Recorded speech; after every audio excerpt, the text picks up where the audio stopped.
बुरे दिन आते हैं और ये बता के चले जाते हैं कि अच्छे दिनों की क्या कीमत होती है।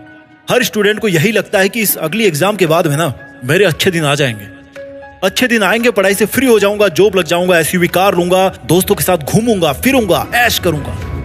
आपको एक फैक्ट बताने वाला हूं, जरा गौर फरमाइएगा।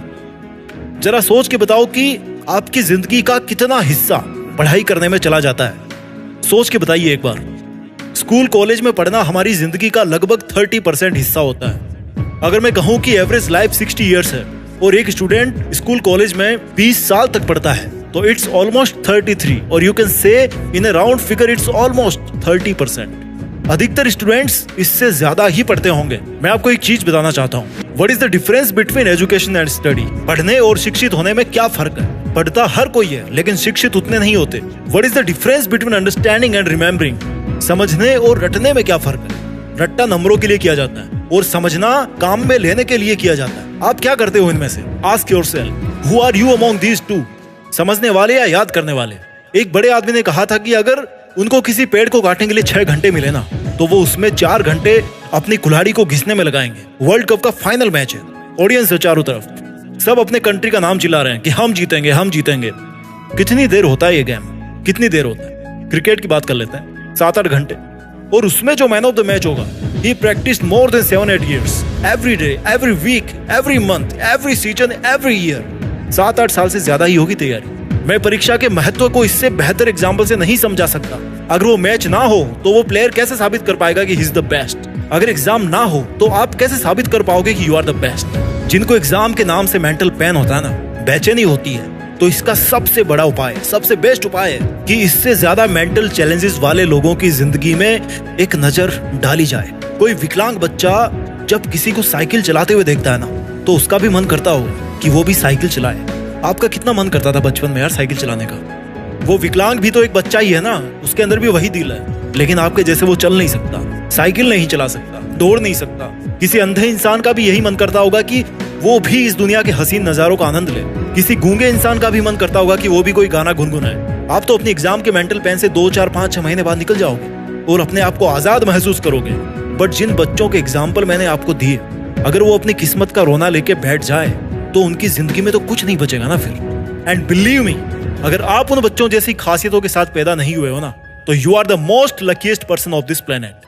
अगर कोई स्वस्थ है आज के समय में तो इट्स द बिगेस्ट फॉर्च्यून।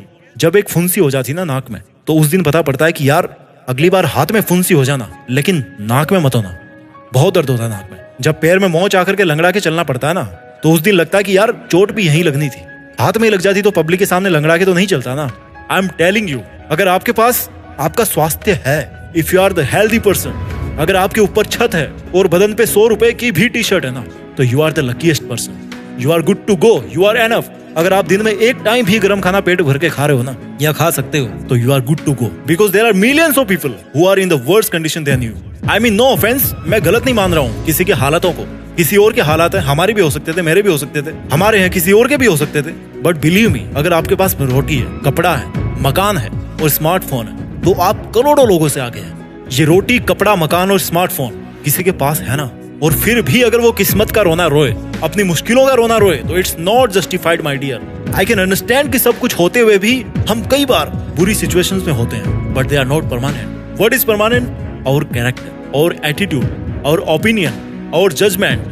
अगर आपको जिंदगी ने 2 मुश्किल महीने दिखा दिए ना तो इट डजंट मीन कि आप अपनी पढ़ाई से, अपनी जिंदगी से निराश हो जाओ। किसी किताब को उसके कवर से जज नहीं करना चाहिए, ये भी किसी बड़े आदमी ने कहा है। नो मैटर हाउ डिफिकल्ट और easy you feel your life today, you cannot predict your future, and when you cannot predict your future you can build your future every single day। आज आपको जिंदगी कितनी ही आसान लगे या मुश्किल लगे, लेकिन फिर भी आप कल के बारे में नहीं बता सकते कि कल क्या होने वाला है, कल का भविष्य कैसा होगा। और अगर आप भविष्य के बारे में बता नहीं सकते ना कि क्या होने वाला है तो आप अपने भविष्य को बना जरूर सकते हो कि अगर मैं जिंदा रहूं या ना रहूं, लेकिन अगर जिंदा रहूंगा तो ये रहूंगा। आप भविष्य के बारे में नहीं बता सकते कि क्या होने वाला है, बट अपने भविष्य को जरूर बना सकते हो। अगर आप अपने भविष्य के बारे में जानना चाहते हो ना तो इसका सबसे बेहतरीन तरीका है कि अपने भविष्य को बनाना सीखिए, भविष्य को बनाने के ऊपर काम कीजिए। अगर आप अपनी किस्मत के बारे में जानना चाहते हैं तो किस्मत को लिखना सीखिए। आप जिस भी स्टैंडर्ड में आज पढ़ाई कर रहे हो ना, सीख रहे हो, it will always upgrade to the upper standard only if you pass.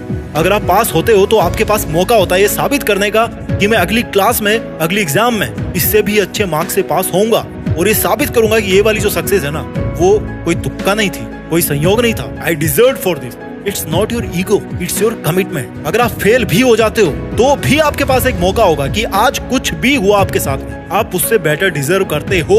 It's not your failure, it's your chance. Always you have something to prove. कभी कभी आपको साबित करना पड़ता है कि कमजोर आपकी किस्मत है, आप नहीं हो। कमजोर आपका वक्त है, आप नहीं हो। कभी कभी आपको साबित करना पड़ता है कि आप इतने बुरे नहीं हो जितना आपको समझा जाता है। कभी कभी आपको साबित करना पड़ता है कि आप औरों से बेहतर हो। कभी कभी आपको साबित करना पड़ता है कि जैसा ट्रीटमेंट आपके साथ में लोग कर रहे हैं वो उनको नहीं करना चाहिए, बिकॉज यू डिजर्व बेटर।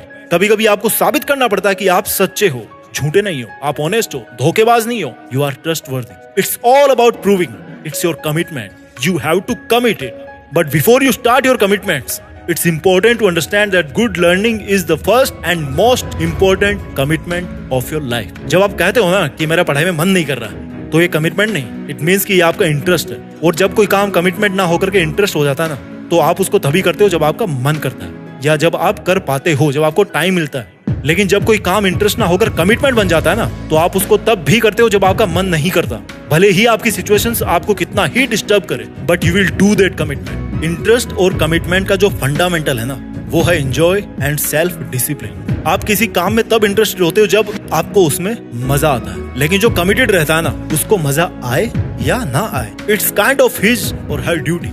उसको फर्क नहीं पड़ता कि उसको मजा आ रहा है कि नहीं आ रहा, उसका मन कर रहा है कि नहीं कर रहा। It's his duty, it's her commitment. It doesn't matter कि उसको कौन चाहने वाला और कौन नापसंद करने वाला है। Irrespective of everything, he is committed to follow his study programme. हारना और हार मान लेना दिन रात का फर्क है इनमें। हारना टेम्पररी है, बट हार मान लेना मतलब दम तोड़ देना। फर्क है दोनों में। किसी ने बहुत तगड़ी समझदारी वाली बात बोली है कि हार को कभी भी दिल में नहीं बैठाना चाहिए और सफलता को कभी भी दिमाग पे नहीं चढ़ाना चाहिए। अगर आप एक हारे हुए की तरह महसूस कर रहे हैं ना, तो ये मत भूलो कि आपके बहुत सारे कमिटमेंट्स हैं। अगर आप किसी एग्जाम में फेल हो गए या कोई सब्जेक्ट आपको मुश्किल लगता है, तो ये मत भूलो कि आपके बहुत सारे कमिटमेंट्स भी हैं। And education is the most fundamental block of all these commitment. जब पढ़ोगे तभी समझ पाओगे, जब समझोगे तभी सीख पाओगे, जब सीखोगे तभी तो रेस में दौड़ पाओगे, और जब रेस में दौड़ोगे ना, तभी मेरे भाई, तभी तो बनोगे तुम विजेता। विजेता। आगे बढ़ते रहिए और अपना ख्याल रखिए। देश में अपना नहीं बल्कि दुनिया में देश का नाम करना भी आपका हक है। जय हिंद, वंदे मातरम।